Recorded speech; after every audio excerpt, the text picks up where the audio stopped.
Video आपसे छूट ना पाए, लगातार आपको वीडियोस मिलते रहें। जैसे ही आपके फॉर्म रिलीज होंगे, फॉर्म फिलिंग को लेकर के भी हमने एक पोर्टल बनाया हुआ है। द मेंटा की पूरी टीम आपका सपोर्ट करेगी, कैसे आपको फॉर्म फिल करना है, कौन कौन से फॉर्मेटिव डॉक्यूमेंट्स लगाने हैं। आपको कोई भी दिक्कत अगर आपको फॉर्म फिलिंग में, डॉक्यूमेंट्स अपलोडिंग में या फी पेमेंट करने में आ रही है तो मेंटा की टीम आपके सपोर्ट में खड़ी रहेगी। और जैसे ही आपके फॉर्म आने स्टार्ट होंगे, हम लोग पोर्टल ओपन कर देंगे, उसका लिंक आपको हर वीडियो में मिल जाएगा। उसमें जाकर के आप अपना क्वेरी कर सकते हैं। कोई फॉर्म अगर आपको फिल करवाना है मेंटा की टीम से, आप खुद से करना चाहते हैं, कोई दिक्कत आ रही है तो पूरी टीम आपका सपोर्ट में लगी रहेगी जब तक आपके। Hello friends, welcome to what चलता मेंटर। आज की वीडियो में बात करेंगे हम लोग साल 2024 के जेईई मेंस के एग्जाम का नोटिफिकेशन आ चुका है। इसका पहला फेज आपका जनवरी में होगा, दूसरा फेज आपका जो है वो आपका अप्रैल में होगा। लेकिन जेईई मेंस के अलावा जितने भी ऐसे बच्चे हैं जो जेईई मेंस की तैयारी कर रहे हैं, इंजीनियरिंग एस्पिरेंट्स हैं जो कोटा में तैयारी कर रहे हैं, कानपुर में तैयारी कर रहे हैं, या फिर सेल्फ स्टडी कर रहे हैं, या फिर ऑनलाइन कोचिंग कोई ज्वाइन करके तैयारी कर रहे हैं, उन बच्चों के लिए एक बात जानना बहुत जरूरी है कि जेईई मेंस के अलावा और कौन कौन से ऐसे फॉर्म होते हैं जिनको वो जेईई मेंस के साथ में पैरेलली फिल कर सकते हैं। जेईई मेंस के अलावा और कौन कौन से एग्जाम होते हैं जिसको देने के बाद उनको एक अच्छा ड्रीम कॉलेज मिल जाएगा। या फिर बीटेक के अलावा आपका अगर रिसर्च में इंटरेस्ट है, बहुत सारे बच्चे ऐसे होते हैं जो रिसर्च में चले जाते हैं, जो जेईई एडवांस का पेपर देते हैं बच्चे, या फिर आपका नेक्स्ट का एग्जाम देते हैं। इसके अलावा इस तरह एप्टीट्यूड टेस्ट होता है, आईसी बेंगलोर चले जाते हैं। जेईई मेंस का जो आपका पेपर होता है, जेईई मेंस के जो मैक्सिमम टॉपर जो होते हैं, मोस्ट ऑफ दी जो टॉपर होते हैं, और जेईई एडवांस के जो टॉपर होते हैं, ये जाते हैं आपके आईसी बेंगलोर में। आईसी बेंगलोर जाते हैं, या फिर आपका जो है आईटी तिरुवनंतपुरम चले जाएंगे एडवांस की रैंक से। काफ़ी सारे स्टूडेंट होते हैं जिनका बीटेक के अलावा रिसर्च कोर्सेज में इंटरेस्ट रहता है। तो जितने भी रिसर्च में इंटरेस्ट रखने वाले बच्चे हैं उनके लिए कौन कौन से एंट्रेंस एग्जाम होते हैं तो आज बात करने वाले हैं जितने भी आपके टॉप एंट्रेंस एग्जाम होते हैं apart from JEE Mains. JEE Mains की तो बात करेंगे कि जेईई मेंस का फेज़ 1 आपका जनवरी में होगा, फेज़ 2 आपका अप्रैल में। जेईई मेंस की प्रिपरेशन करने वाले जितने भी बच्चे हैं उनका सबसे पहला कन्फ्यूजन ये रहता है कि कौन कौन से एंट्रेंस एग्जाम के फॉर्म भरें। जैसे जेईई मेंस का फॉर्म आपका आ जाएगा, अब जेईई मेंस के फॉर्म में आपका भरने के बाद जब आप पेपर दोगे तो जेईई मेंस का पेपर देने के बाद मैंने आपको बताया कि 90% आपके अच्छे कॉलेज जो हैं, 90% जो अच्छे कॉलेज हैं, रेप्यूटेड कॉलेज हैं, उसमें गवर्नमेंट भी हैं, सेंट्रल गवर्नमेंट भी हैं, स्टेट गवर्नमेंट भी हैं, और उसके अलावा आपके सारे आईआईटीज़ हैं, सारे एनआईटीज़ हैं, सारे IIITs हैं, जीएफटीआईज़ हैं। इसके अलावा जितने भी आपकी स्टेट काउंसलिंग होती हैं जो आपकी जेईई मेंस की रैंक को एक्सेप्ट कर रहे हैं, या फिर जो अपने एंट्रेंस एग्जाम करवा रहे हैं, वहाँ पे भी आपकी 15% सीटें जेईई मेंस की रैंक से भरी जाती हैं। तो ये बात सारे बच्चों को पता है। लेकिन इसके अलावा कौन कौन से एंट्रेंस एग्जाम के फॉर्म भरने हैं, उनका एप्लीकेशन फॉर्म कब आता है, उनकी फीस क्या रहती है। बहुत सारे बच्चे क्या करते हैं, एप्लीकेशन फॉर्म भर देंगे, जैसे 2000 का फॉर्म है उसको भर दिया। अब बाद में जब आपने एग्जाम दिया, एग्जाम देने के बाद कई सारे एंट्रेंस एग्जाम फेज वाइज होते हैं। फेज़ 1 हो गया, रिजल्ट आ गया, रिजल्ट आने के बाद आपके पास फ़ोन कॉल आया कि भाई काउंसलिंग के लिए आप जो है आगे प्रोसेस करिए। अब वहाँ पे फीस आपसे मांगी जा रही है 4 लाख। तो ये सब चीज़ें आपको ध्यान रखनी है कि कोई भी पर्टिकुलर एंट्रेंस एग्जाम अगर आप दे रहे हो तो उस एंट्रेंस एग्जाम को देने के बाद कौन कौन से कॉलेज आपको मिलेंगे, उन कॉलेजेस का फीस स्ट्रक्चर क्या है, उनका जो है बैकग्राउंड कैसा है, उनका इन्वायरमेंट कैसा है, कॉलेजेस का फैकल्टी कैसी है, प्लेसमेंट कैसा रहा, सब कुछ जानने का प्रयास आपको इंटरनेट के माध्यम से करना चाहिए। या फिर कोई अगर आपका सीनियर वगैरह है वहाँ पर तो उससे आप कन्फर्म कर सकते हैं, उससे आप कॉन्टैक्ट कर सकते हैं। तो फिलहाल बात करते हैं जेईई मेंस का पहला फेज़ हमारा होगा जनवरी में, जो कि हमारा 24 जनवरी से 1 फरवरी ये हमारा होना है। और दूसरा वाला फेज़ जो होगा ये हमारा अप्रैल में होगा। जेईई मेंस की जब आपका जनवरी वाला एग्जाम हो जाएगा तो आपकी पहले परसेंटाइल आएगी, परसेंटाइल वर्सेस मार्क्स आपको जो है all in one E book में मिल जाएगा। इसके अलावा वीडियो के माध्यम से बता देंगे कितने नंबर लाने पे, जो आपका 300 नंबर का पेपर हो रहा है, कितने नंबर लाने पे कितना परसेंटाइल आपका बन रहा है और कितनी परसेंटाइल पे कितना फिर रैंक बनेगा। ये सारी बातें हम लोग आने वाले वीडियोस में लगातार करते रहेंगे। चैनल को सब्सक्राइब कर लीजिए, वीडियो को लाइक करिए, दोस्तों को शेयर करिए, जिससे कि कोई भी अपडेटेड वीडियो आपसे छूट ना पाए, लगातार आपको वीडियोज मिलते रहें। जैसे ही आपके फॉर्म रिलीज होंगे, फॉर्म फिलिंग को लेकर के भी हमने एक पोर्टल बनाया हुआ है। द मेंटा की पूरी टीम आपका सपोर्ट करेगी, कैसे आपको फॉर्म फिल करना है, कौन कौन से फॉर्मेटिव डॉक्यूमेंट्स लगाने हैं। आपको कोई भी दिक्कत अगर आपको फॉर्म फिलिंग में, डॉक्यूमेंट्स अपलोडिंग में या फी पेमेंट करने में आ रही है तो मेंटा की टीम आपके सपोर्ट में खड़ी रहेगी। और जैसे ही आपके फॉर्म आने स्टार्ट होंगे, हम लोग पोर्टल ओपन कर देंगे, उसका लिंक आपको हर वीडियो में मिल जाएगा। उसमें जाकर के आप अपना क्वेरी कर सकते हैं। कोई फॉर्म अगर आपको फिल करवाना है मेंटा की टीम से, आप खुद से करना चाहते हैं, कोई दिक्कत आ रही है तो पूरी टीम आपका सपोर्ट में लगी रहेगी जब तक आपके सारे फॉर्म फिल नहीं हो जाते हैं। कोई भी एंट्रेंस एग्जाम का फॉर्म भर रहे हैं, कोई भी एंट्रेंस एग्जाम का अगर आप फॉर्म भर रहे हैं तो वो सारा फॉर्म भरने में आपको सपोर्ट मिलेगा। तो ये हमारा जेईई मेंस का एग्जाम हो गया। इसमें हमारे एडवांस का क्वालिफाई करने के बाद आईआईटीज़ हमको मिलते हैं, एनआईटीज़ मिलते हैं, कॉमन पोर्टल रहता है जोसा का, जिसमें एनआईटीज़ हैं, IIITs हैं, जीएफटीआईज़ हैं। ये सारी बातें आपको मैं बहुत डिटेल में बता चुका हूँ कई सारी वीडियोस में। नेक्स्ट नंबर पे जो हमारा एंट्रेंस एग्जाम है वो है हमारा IIIT हैदराबाद। अब IIIT हैदराबाद में जाने के 2 तरीके हैं। एक हमारा एग्जाम होता है UGEE under graduate entrance examination. इसमें और भी तरीकों से आप जा सकते हैं। इसमें लेटरल एंट्री का भी एग्जाम के बाद डासा है आपका एब्रॉड वाले बच्चों के लिए। इसके अलावा आपका जो है पहले KVPY से भी यहाँ पे एडमिशन होता था। अब यहाँ पे जो है एक तरीका आपका हो गया UGEE, और UGEE के बाद फिर आप जो है जेईई मेंस की रैंक को यूज़ कर सकते हैं। पर जेईई मेंस की रैंक से यहाँ पे जाना बड़ा डिफिकल्ट टास्क है, क्योंकि अगर आपको कंप्यूटर साइंस ब्रांच चाहिए 4 ईयर कोर्सेज के लिए अगर हम बात करें तो 4 ईयर कोर्सेज के लिए ट्रिपल हैदराबाद में जेईई मेंस की रैंक को कंसीडर किया जाता है। लेकिन अगर आप कंप्यूटर साइंस आपको चाहिए तो रैंक आपका लगभग 2000 से 3000 के बीच में होना चाहिए, इसके बाहर निकलेगा तो सीएस आपको नहीं मिलेगा। पिछले साल के रिकॉर्ड अगर आप देखेंगे साल 2022 से पहले के, तो आपको ये 1500 रैंक पे ही बंद होते हुए नजर आएगा। ये 1500 की मैं बात कर रहा हूँ, 1500 आउट ऑफ कितना, जो आपका 10 लाख बच्चा पेपर दे रहा है, इसमें आपका 1500 रैंक होना चाहिए। मतलब कि 99.67 परसेंटाइल के ऊपर भी आपका अगर आ रहा है तब आपका ये तभी आपका रैंक बनेगा, तब आपको ट्रिपल हैदराबाद मिलेगा। अब यहाँ पे आ जाता है आपका दूसरी ब्रांच आपकी इलेक्ट्रॉनिक्स एंड कम्युनिकेशन। अब electronics and communication 4 year courses की अगर हम बात करें ट्रिपल हैदराबाद के, तो इलेक्ट्रॉनिक्स एंड कम्युनिकेशन में जाने के लिए साल 2022 में तो ये 10,000 तक चला गया है। फीस थोड़ी सी ज़्यादा है, लगभग 4 लाख के आसपास बजट आपका हो जाता है। लेकिन ट्रिपल हैदराबाद में एडमिशन मिलने के बाद कोई भी बैंक इजीली आपको लोन दे देगी, और यहाँ के लिए लोन करवाना कोई बिग डील नहीं है, आराम से मिल जाता है और नुकसान का सौदा बिल्कुल भी नहीं है। 100% ROI है। 100% ROI का मतलब है कि अगर आप 20 से 25 लाख रुपए खर्चा कर देते हैं आपकी फैमिली, तो आपको आराम से इतना ही पैकेज फाइनल ईयर में आराम से मिल जाएगा। ये तो हो गया आपका जेईई मेंस का। इसके बाद हम यूजीडब्ल्यू की बात करें तो यूजीडब्ल्यू का जो आपका एग्जाम होता है, इस एग्जाम से आपको 5 ईयर कोर्सेज में एडमिशन मिलता है। 5 ईयर कोर्सेज कौन कौन से हमारे होते हैं? बीटेक होता है प्लस MS बाय रिसर्च। तो ये हमारे 5 यहाँ पे ऑप्शंस दिए हुए हैं, 5 डोमेन है। ये हमारा मास्टर साइंस बाय रिसर्च देखिए दिखा हुआ है, मास्टर ऑफ साइंस। तो ये हमारा इलेक्ट्रॉनिक्स एंड कम्युनिकेशन है, कंप्यूटर साइंस इंजीनियरिंग है, कंप्यूटेशनल लिंग्विस्टिक है, उसके बाद कंप्यूटेशनल नेचुरल साइंस है, उसके बाद कंप्यूटिंग एंड ह्यूमन साइंस है। ये हमारे 5 डोमेन है, जिसमें हमको BTech plus MS by research की डिग्री हमको यहाँ से मिलती है। 5 ईयर की ट्रिपल हैदराबाद यूजीडब्ल्यू का एग्जाम होता है। फॉर्म आपका आएगा फरवरी में भी जनवरी में भी आ सकता है, फरवरी में भी आ सकता है, और पेपर आपका होगा मई में। ठीक है। नेक्स्ट हमारा एंट्रेंस एग्जाम है बिट्स सेट। बिट्स प्लानी के लिए हमारा एग्जाम होता है ये, और इसमें 4 कैंपस पार्टिसिपेट करते हैं। बिट्स प्लानी है, बिट्स हैदराबाद है, बिट्स गोवा है, उसके बाद दुबई है। अब ये दुबई वाले कैंपस में आप 10+2 बेस पे भी जा सकते हैं, 12 की परसेंटेज से एडमिशन आपको मिल जाता है।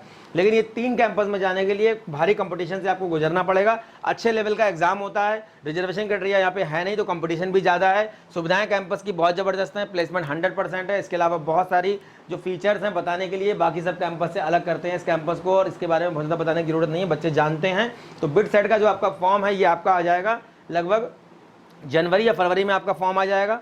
इसका 2 फेज में एग्जाम होता है। पिछले साल भी 2 फेज में एग्जाम हुआ है, उससे पिछले साल भी हुआ है। तो पहला फेज आपका हो जाएगा ये अप्रैल मई में हो जाता है, और दूसरा फेज आपका जाकर के जून या जुलाई में होगा। तो ये फेज, दोनों फेज का आपको अलग अलग भरना पड़ेगा। पहले फेज का आप भर सकते हैं पहले, दूसरे फेज का बाद में भर सकते हैं आप फॉर्म। लेकिन चाहे तो आप दोनों फेज 1 और फेज 2 का जो फॉर्म है 1-2 का साथ ही भर सकते हैं। तो ये हमारा बिट्स प्लानिंग एंट्रेंस एग्जाम हो गया, बिट्स सेट। उसके बाद हमारा आता है ऐसा ही कोलकाता। रिसर्च में इंटरेस्ट रखने वाले जितने ही बच्चे हैं, मार्च अप्रैल के महीने में हमारा फॉर्म आ जाता है, और उसके बाद हमारा जो पेपर होगा वो होगा हमारा मई में। तो ये हमारा इंडियन स्टैटिस्टिकल इंस्टीट्यूट है हमारा। मैथमेटिक्स में इंटरेस्ट रखने वाले जितने भी बच्चे हैं, मैथ्स में या फिजिक्स में या कंप्यूटर साइंस में इंटरेस्ट रखते हैं, तो हमारा देखिए बैचलर ऑफ स्टैट्स में डिग्री देता है हमको ये BSc ऑनर्स। उसके बाद बैचलर ऑफ मैथमेटिक्स में हमको डिग्री मिलती है BSc ऑनर्स। इसमें जितने भी ऐसे बच्चे हैं जो मैथमेटिक्स में थोड़ा इंटरेस्ट रखते हैं, ISI कोलकाता का एंट्रेंस एग्जाम दे सकते हैं। इसके बाद इंटरव्यू वगैरह भी होता है। पेपर का लेवल ठीक ठाक रहता है, और बहुत सारे बच्चों को इसके बारे में पता नहीं है, इसलिए यहाँ पे कंपटीशन थोड़ा सा कम रहता है। तो जो पेपर का लेवल रहता है उसके बारे में, प्लस जब इसका एप्लीकेशन फॉर्म आएगा उसके प्रोसेस के बारे में सब कुछ डिटेल में वीडियो के माध्यम से आपको बता देंगे। फिलहाल इंटरेस्ट जितने भी बच्चे रिसर्च में इंटरेस्ट रखते हैं उनके लिए बहुत ही अच्छा एंट्रेंस एग्जाम ये होने वाला है। तो इसमें बच्चे अप्रोच कर सकते हैं, इसमें फॉर्म भर के यहाँ पे आप ISI कोलकाता में पढ़ सकते हैं। सबसे अच्छी बात 90 लाख का इसका हाईएस्ट पैकेज जाता है। सबसे अच्छी बात 90 लाख का हाईएस्ट पैकेज जाता है, और एवरेज पैकेज यहाँ से आपको 20 से 25 लाख का देखने को मिल जाएगा। अभी तक का ये रिकॉर्ड रहा है। इसके अलावा पढ़ने का कोई फीस नहीं लगेगा, यहाँ पे कोई फीस आपको नहीं देनी है, फीस 0 है। 6,000 रुपये पढ़ने का स्टाइपेंड आपको मिलेगा पर मंथ जब तक आप BSc करेंगे। आप PG कोर्सेज में जाते हैं तब भी आपको इससे ऊपर का स्टाइपेंड मिलता है। तो ये हो गया हमारा ISI कोलकाता। नेक्स्ट हमारा कॉलेज है नेस्ट। ये होता है नेशनल एंट्रेंस स्क्रीनिंग टेस्ट। ये हमारा 2 कैंपस है, नाइसर भुवनेश्वर है, national institute of science education research. उसके बाद हमारा centre of excellence basic science university of Mumbai का कैंपस। ये 2 कैंपस के लिए एग्जाम होता है आपका। फरवरी से मई के बीच में आपका ये फॉर्म आ जाएगा। फरवरी में भी आ सकता है, मार्च में भी आ सकता है, अप्रैल में भी आ सकता है, और जून जुलाई में हमारा ये पेपर होता है। तो नेक्स्ट का भी बहुत कॉस्टली हमारे कोर्सेज नहीं है, लेकिन जितने भी हमारे जो पावर प्लांट बने हुए हैं न्यूक्लियर के, वहाँ पे जो रिसर्च सेंटर हमारे बने हुए हैं उनमें रिकमेंडेशन रहता है इंटर्नशिप का, जॉब का। MSc 5 ईयर की डिग्री हमको यहाँ से मिलती है। बहुत ही जबरदस्त आपका जो है फ्यूचर यहाँ पे मिलेगा देखने को, फ्यूचर स्कोप। तो जितने भी ऐसे बच्चे हैं जो रिसर्च में जाना चाहते हैं, MSc 5 ईयर वगैरह जैसे NIT वगैरह से करते हैं या कहीं और से कर रहे हैं, तो उससे बेटर होगा कि आप नेक्स्ट का एग्जाम दे, समय रहते हैं, और यहाँ पे आप नाइसर भुवनेश्वर और CEBS आपका मुंबई में एडमिशन आपको मिलेगा। नेक्स्ट हमारा कॉलेज है CMI चेन्नई। CMI चेन्नई हमारा है चेन्नई मैथमेटिकल इंस्टीट्यूट। ये हमारे फिर से अगेन मैथमेटिक्स में इंटरेस्ट रखने वाले बच्चों के लिए है। जितने भी बच्चे मैथ में इंटरेस्ट रखते हैं या फिजिक्स में इंटरेस्ट रखते हैं वो बच्चे यहाँ पे जा सकते हैं। बीएससी ऑनर्स की डिग्री मिलती है मैथमेटिक्स एंड कंप्यूटर साइंस, दूसरी डिग्री हमको मिलती है बीएससी ऑनर्स की मैथमेटिक्स एंड फिजिक्स। तो ये 2 डिग्रियां हमको मिलती है। 3 साल का हमारा कोर्स है। सीएमआई का जो फॉर्म है ये मार्च में या फरवरी या मार्च में आ जाएगा। मई में इसका पेपर होगा। पेपर का लेवल वही ऐसा ही कोलकाता के जैसा रहता है और यहाँ का भी पैकेज आपको अच्छा खासा देखने को मिल जाएगा। बहुत अच्छी पोस्ट पे आपको जॉब मिल जाती है। इनके जॉब प्रोफाइल के बारे में, इनके पैकेज के बारे में, प्लेसमेंट किन किन कंपनीज में होता है, किन संस्थाओं में बच्चे इंटर्नशिप करते हैं, वो सभी जब इनके फॉर्म आएंगे डिटेल में वीडियो के माध्यम से आपको हम बताएंगे। नेक्स्ट हमारा है आईसीआर। आईसीआर का हमारा आईसीआर एप्टीट्यूड टेस्ट होता है जो कि हमारा एससीबी करवाता है। चाहे तो आप आईसीआर का एप्टीट्यूड टेस्ट दे दीजिए, इससे आप चले जाइए, और चाहे आपने जेई एडवांस का पेपर दिया है और जेई एडवांस के पेपर में अगर आपका रैंक 15 से 20,000 के बीच में आ रहा है, 15,000 सेफ जोन है, अगर 20,000 भी आपका रैंक आ रहा है तो आप आराम से एडमिशन यहाँ पे ले सकते हैं। आईसीआर बहरामपुर, भोपाल, कोलकाता, मोहाली, पुणे, तिरुवनंतपुरम और तिरुपति। तो ये हमारे 7 आईसीआर हैं। इसमें भी आपके पढ़ने का बहुत ज़्यादा पैसा नहीं लगता है। बैचलर ऑफ साइंस में हमको डिग्री मिलती है। आईसीआर भोपाल जो हमारा है ये हमको 4 ईयर का बैचलर ऑफ साइंस की डिग्री देता है। इसके अलावा यहाँ पे 5 ईयर डिग्री भी मिल जाती है। लेकिन इसके अलावा जितने भी हमारे ये आईसीआर हैं इन सभी आईसीआर में हमको bachelor of science, master of science की 5 ईयर की डिग्री मिलेगी और इसके अलावा प्लेसमेंट वगैरह हो जाता है। मैक्सिमम स्टूडेंट जो हैं फॉरेन चले जाते हैं रिसर्च करने के लिए और बहुत सारी सुविधाएं जो इन कैंपस में आपको मिल जाती हैं पढ़ते समय। स्टाइपेंड वगैरह अच्छा मिल जाता है, फेलोशिप मिल जाती है, स्कॉलरशिप मिल जाती है, इंटर्नशिप बहुत अच्छी संस्थाओं में मिल जाती है। तो ये सब फायदे हैं रिसर्च इंस्टीट्यूट में पढ़ने के। तो जितने भी ऐसे बच्चे हैं जो बीटेक के लिए तैयारी कर रहे हैं, इंजीनियरिंग की तैयारी कर रहे हैं, वो रिसर्च कोर्सेज को भी अप्रोच कर सकते हैं इस साल। नेक्स्ट हमारा एंट्रेंस एग्जाम है WBJEE। WBJEE का जो सेंटर हमारा बनता है वो हमारा वेस्ट बंगाल के अंदर बनते हैं। उसके बाद आपको सेंटर नहीं मिलेंगे तो आपको पेपर देने के लिए कोलकाता, हावड़ा या वहाँ के जो मेजर सिटीज़ हैं वहाँ पे सेंटर बनते हैं, वहाँ पे आपको जाना पड़ेगा। ये हमारा जनवरी में इसका फॉर्म आ जाएगा। अप्रैल मई में इसका पेपर हो जाता है। लगभग 30 अप्रैल के आसपास मुझे लगता है पेपर इस बार शायद हुआ था। ये जो एग्जाम आपका होता है WBJEE का, ये एग्जाम आपका होता है जो आपके मोस्ट पॉपुलर कॉलेज है वो है Jadavpur university, Kalyani government engineering college, university of Kolkata, IIM Kolkata, techno है, हल्दिया है, हेरिटेज है। इस टाइप के कॉलेज हैं वहाँ पे जिनके लिए बच्चा एंट्रेंस एग्जाम देता है और वहाँ के गवर्नमेंट कॉलेज काफ़ी अच्छे माने जाते हैं। इसमें जादवपुर आपका वर्ल्ड लेवल का फेमस कॉलेज है। इसमें पढ़ने के फायदे ही फायदे हैं। फीस इसमें लगती नहीं है, सब बच्चों को पता है। 0 फीस के हिसाब से अगर ROI देखा जाए तो बहुत अच्छा यहाँ पे रहता है। तो इस वजह से WBJEE का एग्जाम बच्चे देना पसंद करते हैं और यहाँ के कॉलेज को लेना भी पसंद करते हैं। तो जब भी इसका फॉर्म आएगा इस पर भी डिटेल वीडियो आपको हम दे देंगे। उसके बाद हमारा आता है MSCT। ये हमारा होता है महाराष्ट्र के लिए। जितने भी ऐसे बच्चे हैं जो महाराष्ट्र के अंदर कॉलेज लेना चाहते हैं, जैसे आपका कॉलेज ऑफ इंजीनियरिंग पुणे है, उसके बाद VGTI मुंबई है, उसके बाद आपका PICT पुणे है, उसके बाद बालचंद इंजीनियरिंग कॉलेज सांगली में बना हुआ है, उसके बाद सरदार पटेल SPIT के 2 कैंपस हैं। इस तरीके से वहाँ पे ICT मुंबई है, KJ सौम्या है, DJ सांगवी है। इस तरीके के जितने भी कॉलेज, पिंपरी छिंदवाड़ा है, बाबा रामदेव इंजीनियरिंग कॉलेज है, जितने भी आपके इंजीनियरिंग कॉलेज हैं ये बहुत अच्छे इंजीनियरिंग कॉलेज है। वहाँ के VIT बना हुआ है आपका पुणे के अंदर काफ़ी अच्छा है। तो इन सभी कॉलेज के लिए MSCT का एग्जाम होता है।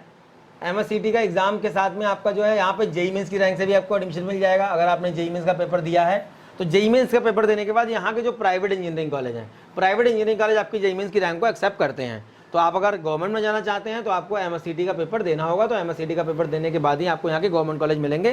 तो JEE मेंस के अलावा कौन कौन से एंट्रेंस एग्जाम आपको देने हैं जो बहुत अच्छे लेवल पे होते हैं, इनका फॉर्म आपको मैंडेटरी है, कंपलसरी है कि आपको भरना चाहिए मेरे हिसाब से। इसके अलावा आपकी जैसी तैयारी है, जिस हिसाब से आप प्रिपरेशन कर रहे हैं, जो आपका बजट है उसके हिसाब से बहुत सारे फॉर्म नहीं भरने में देखता हूँ काफ़ी सारे बच्चे बहुत सारे फॉर्म भर देते हैं। नेक्स्ट वीडियो में हम लोग बात करेंगे कि आपके प्राइवेट कौन कौन से एंट्रेंस एग्जाम होते हैं। जैसे आपका VIT है, उसके बाद SRM है, इसके बाद UPS है, सिमनाडार है, सिम्बाइसिस है, भारतीय विद्यापीठ है, मणिपाल है। इस टाइप से जितने भी आपके एंट्रेंस एग्जाम होते हैं उसमें जो मेजर एंट्रेंस एग्जाम है, जो आपके लेवल वाले एक एंट्रेंस एग्जाम होते हैं जहां पे एग्जाम देने के बाद आपको अपनी एलिजिबिलिटी के हिसाब से एडमिशन मिलता है और आपका जो है फीस स्ट्रक्चर भी एक एवरेज रहता है। जैसे कैटेगरी 1 में कुछ और रहता है, कैटेगरी 5 में कुछ और रहता है। इस सब बातें हम नेक्स्ट वीडियो में करेंगे।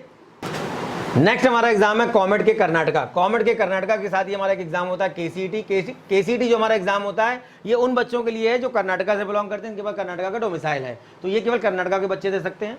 और ये कॉमेट के का जो आपका एग्जाम होता है, कॉमटेक का जैसे बोलते हैं हम लोग, ये एग्जाम ऑल इंडिया के जितने भी बच्चे हैं, किसी भी स्टेट का बच्चा इस एंट्रेंस एग्जाम को दे सकता है। उनके सिटी में एंट्रेंस एग्जाम का सेंटर भी आपको मिल जाता है। जैसे आपका यूपी में लखनऊ है, कानपुर है, इलाहाबाद है, मेरठ है, यहाँ पे आपको सेंटर देखने को मिल जाएंगे। BMS इंजीनियरिंग कॉलेज है, उसके बाद RB है, रमैया है, उसके बाद आपका CMR है, उसके बाद दयानंद सागर है, M विश्वेश्वरैया है, इस टाइप के VIT बैंगलोर है। इस टाइप के कॉलेजेस के लिए एंट्रेंस एग्जाम होता है। और भी बहुत सारे कॉलेज हैं यहाँ पे जो बच्चे लेना चाहते हैं, काफ़ी मोस्ट पॉपुलर कॉलेज आपको देखने को मिल जाएंगे।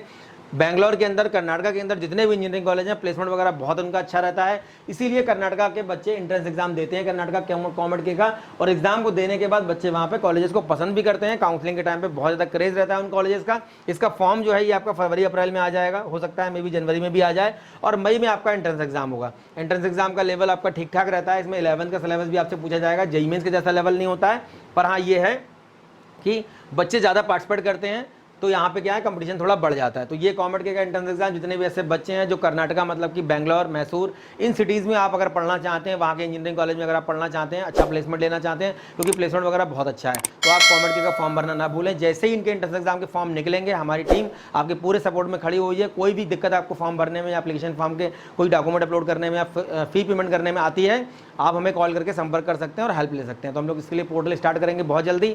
द मेंटर चैनल के माध्यम से लगातार आपको गाइड करने का प्रयास कर रहा हूँ, आगे भी करता रहूँगा। नेक्स्ट वीडियो में मिलेंगे अच्छे टॉपिक के साथ, तब तक के लिए धन्यवाद। Thank you very much.